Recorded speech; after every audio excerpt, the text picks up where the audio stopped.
Euzubillahimineşşeytanirracim. Bismillahirrahmanirrahim. Değerli kardeşlerimiz, Mardin Mağaza Umut Kervanı temsilciliği olarak her yıl düzenli olarak yaptığımız yardımları bu sene de aynı şekilde dağıtmaya ve yapmaya devam ediyoruz. Tabii ki durumlar bellidir. Ekonomik kriz var. Bu ekonomik kriz ortamında ihtiyaç sahiplerimizin ihtiyaçları daha fazla artmaktadır. Bu yüzden siz değerli hayırseverlerimizden yardımlarınızı yapmanızı bekliyoruz. Yani her seneden daha fazla biraz daha bu konuya ehemmiyet göstermenizi sizlerden rica ediyoruz.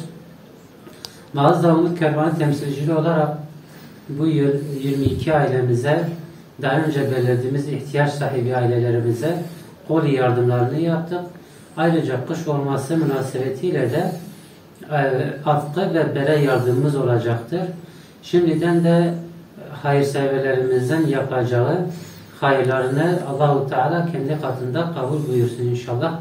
Kabul etsin. Allah hepinizden razı olsun. Esselamu Aleyküm ve Rahmetullahi ve Berekatuhu.